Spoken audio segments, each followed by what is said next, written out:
All right, back again on the Fantasy Football Podcast after a pretty long layover. But figured it's that time of year. We're getting close to the end. Really needed to cover it. If you've noticed, I've been stepping up my coverage a little bit more as far as the written word in the Monday morning update. But figured, didn't want to let the year end without a podcast. So appreciate you guys poking and prodding me. I will say, however, and this is the first segment to start the podcast, that we're going to open up the old mailbag, for a bunch of whiny bitches who are complaining and bitching the whole year about not having a podcast for 13 weeks. You guys really weren't interested in getting any mailbag questions in. So thanks to Denenberg for being the only one to send one in. Andy writes, would you rather see Trump get elected for a second term or be clown for 4 straight years? And I think it's kind of a trick question, Denenberg, because Trump getting reelected would kind of make clowns out of all of us for 4 straight years, having lived through the first 4 years, sort of being party to putting him back in for another 4 years is just kind of asking for it at that point. But really, obviously I would take one for the team. I'd be clown for a 4 year stretch. My logic here is that a 1 year run would be fun, as we actually kind of all know that being clown is fun. It's being seen with the clown that's actually embarrassing. Year three in this scenario would be fine, because at that point you guys would be sick of me as clown. So wouldn't really be that big of a deal, and probably would disband the league before I got to year four. Really, it's just kind of year two that I need to worry about, and I could probably just pull up Plotzker and demand that we go somewhere remote and pretend as if the clown has any sort of rights, or anything like that. So we'd probably end up in Delaware. Um, we'll get into a kind of a standings breakdown. I'll go through each division and then talk about the various sort of year-end statuses. The second best record, the wild card, everything that's still up in the air. Um, Starting with the Departed division. This one has been locked up for a while. Obviously, Bootsy had a dominant year. He started the year off with Wentz and Gronk and Antonio Brown.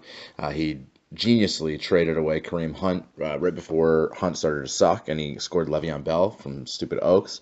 His team is fantastic. He's so good that he survived how miserably shitty Mike Evans has been, and really just has been strong, and has kind of run away with the top record and the top points money, as well as his division. And he's probably the front runner, the kind of the odds-on favorite headed into the playoffs. For the Thieves division, I have sewn up the division, had done that last week. Denenberg actually has outscored me in total points by just 20, but has a full 7 wins less than I do. Really, Carlson was kind of my top competition. He strung together some lucky wins, but his whole Ravens, Dolphins, Broncos offense-heavy scheme finally caught up to him. The fact that he's been starting Joe Flacco all year is, really all you need to know. I've kind of coasted on the strong seasons of Jared Goff and Russell Wilson. They've been fantastic, and I enter the final week with a 1 win advantage on second overall record cash, but I will touch on that here in a bit. Now, the races division, just like cable news, it's the races actually who make everything interesting. Kraus is currently leading with 24 wins and has a huge points edge, but he's tied for record with Billy with 24 wins as well. Ariel is 1 win back at 23, and then Schaefer trails the pack with 21. So these teams actually all play each other this week, which makes for a kind of a mushroom-induced probability spiral that I don't really feel like going down and spend a few minutes thinking of and hurt my head enough already. But it is interesting, and I know we do a lot of complaining about our schedule, but the fact that we're here in the last week of the season and these three teams are all vying for final playoff spots and some final money, and they all play each other is pretty interesting, and I think it's going to make for a fun weekend. Kraus, I think, obviously is in the driver's seat. He obviously has a huge points lead. He only has to win 2 of his 3 matchups to basically guarantee the division championship. As long as one of those wins is over Billy in that scenario. If he only wins 1 matchup, let's say he beats Schaefer, then the door is open for either Ariel if he goes 3-0, or Billy if he goes 2-1. So Kraus is the front runner, but it's actually, in my opinion, I think it's Schaefer who's kind of the wild card, the Always Sunny in Philadelphia wild card in this situation. He's going to kind of tell the story. It's in order to really prognosticate, you have to kind of look at each individual team and their player matchups, and I'll do that once I cover the kind of other big matzo ball out there, which is the money for second overall record. So for second overall record, as if things weren't complicated enough already for Kraus, Ariel, and Billy, they're actually all racing me for the $400 awarded to the best overall record. I currently lead the pack with 25 wins, which is one more than Kraus and Billy and two more than Ariel. I basically would have had this thing sewn up if I would have started Marquise Goodwin over Devontae Parker 2 weeks ago, but we've touched on that, and I'm sure that my three challengers could also share similar sob stories about poor roster moves. So forget it; it doesn't matter. We're kind of looking forward to this week. I play a weaker schedule as I have Oaks and Carlson, who've both been kind of sliding. Well, Oaks is just terrible. Carlson's been sliding as a bit as of late, and then obviously I play Denenberg, who I'm sure will find a way to score 140 points and miss the playoffs altogether. I will obviously need to be rooting for Schaefer in this situation, because if he goes 3-0, then I basically only need to win one matchup to guarantee myself at least a share of the money, given where Kraus and Billy are at and the fact that Schaefer plays them both. So if you remember, we don't actually do a tiebreak for best record. We kind of divide based on a share of total points earned, with that in mind. So, I would like then to see Kraus not tie me because he has scored significantly more points than I have. But either way, I'd like to win the whole thing outright. So let's kind of dig into the matchups and see where we're at. So for Schaefer, starting with the wild card, he's got a juicy matchup actually with the Chiefs, Alex Smith and Tyreek Hill. I know Schaefer invested heavily in the Chiefs at the beginning of the year, and we all laughed in his face. And to a certain extent, it's actually kind of ruined his season. But here right at the end of the year when the cards are on the table, they actually do have a fantastic matchup. Tyreek Hill kind of blew up last week, and they both get the terrible Raiders at home. And it's a game that they have to win. So he's got the Keenan Allen, who's been red hot. He's playing against the Redskins, whose season has kind of recently fallen apart. And then he'll have his pick between either Dak Prescott or the returning Eli Manning, who might be inspired, based on having his coach fired and pretty much winning that battle. And then lastly, Schaefer has Brad Bauer, personal favorite, Giovanni Bernard, who is in line to get the Lions' share of the carries against the miserable Bears. So Schaefer's matchups here aren't fantastic outside of the Chiefs. There's no one that really jumps off the page, so he's really going to need a lot of points from Tyreek and from Alex Smith against the Raiders if he wants to go 3-0 and do me a solid. Ariel, a couple of weeks ago, he kind of desperately tried to sell me on Marshawn Lynch, telling me how great he was, and I might have called him a Shylock bastard at the time, but he actually was kind of right. Lynch has kind of steadied the ship. If you remember, I drafted him and started him, and he was pretty terrible there for a few weeks, but as the Raiders have kind of gotten worse, Lynch has gotten better, and he's really sort of the best player on their offense right now. So I cut him earlier. I definitely regret it. Ariel is going to be starting Lynch this weekend against the Chiefs, who are nothing special on defense themselves. Melvin Gordon and then Jordan Howard are his other running backs. Both have kind of decent matchups. Jordan Howard is going to be getting the Bengals, who will be coming off a short week and look to probably not have Vontaze Burfict. So could be interesting for Howard. He's got Robbie Anderson, who's been red hot. He, unfortunately for Ariel, is going to get Aqib Talib, who's coming back from a suspension. But the Broncos have been terrible, so there's really no reason the Jets' offense might not travel in that game. And then lastly, he's got Kirk Cousins against the Chargers D, which is not good for Ariel. That's bad news for fans of the Semites here. The most important piece for Ariel is probably going to be Tom Brady on Monday Night Football against the Dolphins, because Brady always torches the Dolphins. It should probably be good for 20-plus points here. What's interesting, though, is that Billy and Kraus, who are Ariel's primary competition here, both start Patriot wide receivers. So things are definitely going to go down to the wire, especially if Chris Hogan sits again and Cooks and Amendola are number 1 and number 2 out there. Moving on to Billy.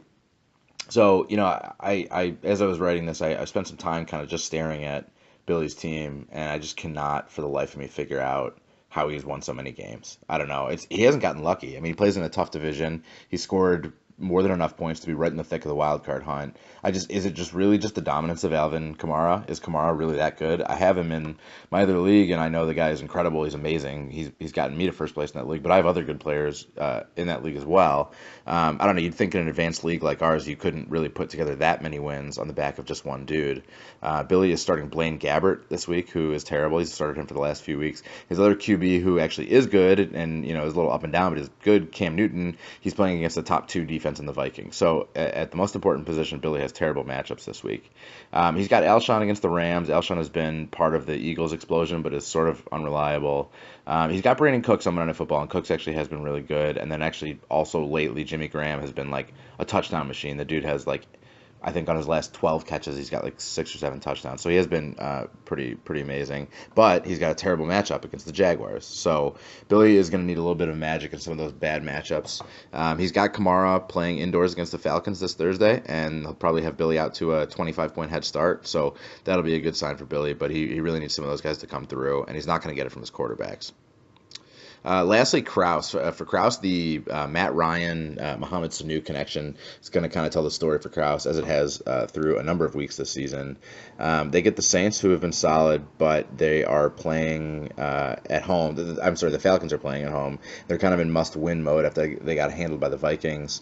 Todd Gurley gets a tough matchup with the Eagles, but Kraus should probably make up for that with Kenyon Drake, who is going to be the bell cow on Monday Night Football against the Patriots, and get the pretty much all the carries there. I would say really where Kraus is going to make most of his money this weekend is with DeAndre Hopkins. He plays the number one. DeAndre Hopkins is arguably the best receiver in fantasy, and he plays the number one worst fantasy defense against wide receivers in the whole league. So Hopkins should obviously score 2 touchdowns. Should probably be penciled in for 25 plus fantasy points. So that's going to be huge for him. Stopping here before moving on to pick the division, I think, and this again is based on nothing really, but I think you'll see Kraus beat Billy and Ariel. I think you'll see Ariel beat Billy.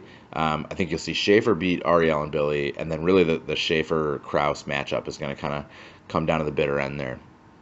Lastly, expanding the field a little bit, looking at me for this weekend as it relates to the second overall record. My season has kind of been the story, as I mentioned earlier, of Russell Wilson and Jared Goff, and both of those guys have horrible matchups this weekend, really, as painful as that is to admit.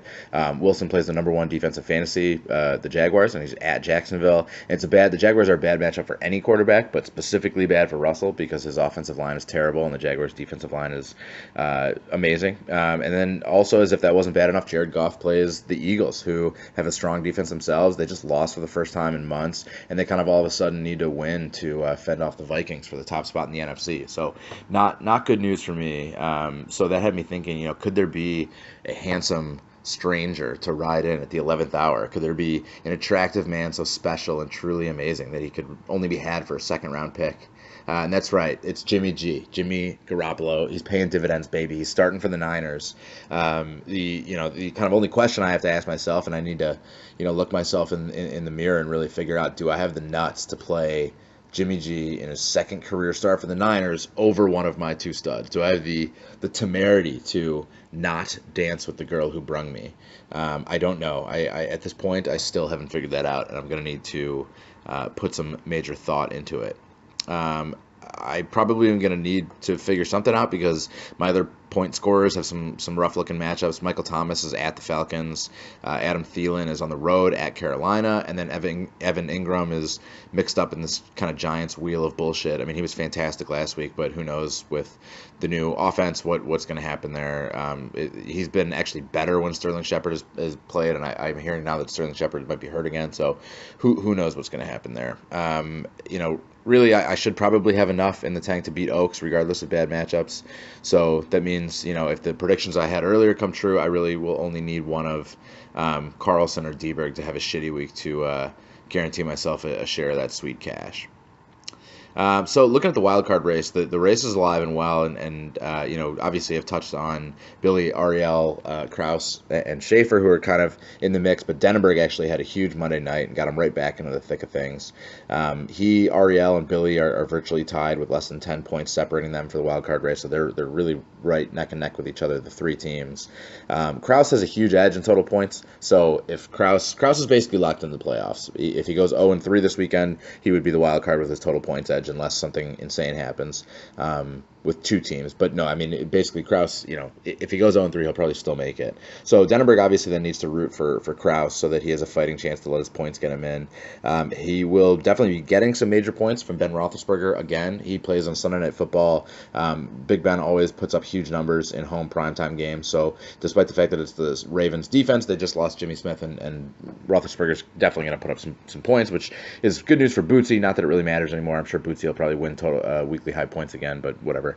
The unfortunate part of that for Denenberg is that now Juju Smith-Schuster has been suspended due to that pretty nasty hit and the taunt afterwards. So Juju Smith-Schuster in this game, almost definitely would have been on the receiving end of some of those points from Big Ben. So Denenberg is going to be flying without him, unfortunately, but he does have Rex Burkhead going on Monday Night Football. If it comes down to Ariel versus Denenberg for total points for the wild card, then Burkhead's kind of prowess as a receiver could be pretty interesting. Obviously if it's neck and neck and Brady throws 2 touchdowns, but he throws them both to Burkhead, that's bad news for Ariel.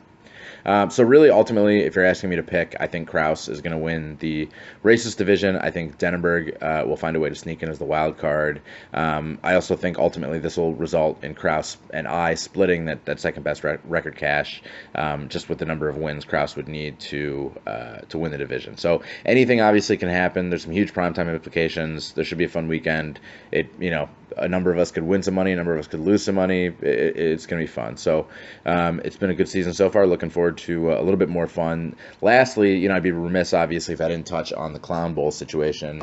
Unfortunately, we all came very close to watching something pretty fun happen here. But sadly, Oaks, he just kind of died in the back half of the season, but he sits at 12 wins. Ben and Dan are both tied at 9, which means in the win-loss column, they're within striking distance. They could catch up to Oaks technically.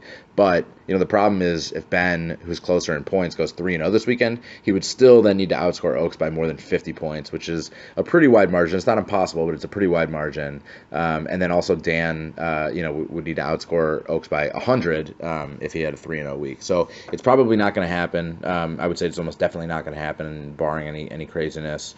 So we're definitely going to have a Ben versus Dan Clown Bowl. What I meant earlier when I said we all came very close, it's really a shame. I was looking back through some scores. In week 2, Oaks beat Bootsy by 0.04 of a point. It was 0.04 points got Oaks a victory over Bootsy in week 2. Otherwise, Andy would have been at 11 wins, and this would have been really, really interesting to see what would have happened. But I think we're looking at Ben versus Dan for the Clown. All we really have to root for is that they both go 0-3, and so there's no handicap in the Clown Bowl. All right, that's it for the podcast. Appreciate it. Despite the lack of mailbag contributions, still think it was solid coverage. It's we're at an exciting point in the season, and so I'm happy I had the opportunity to kind of cover each of these matchups and talk a little bit of shit. So good luck, and we'll see you at Patron's Hacienda.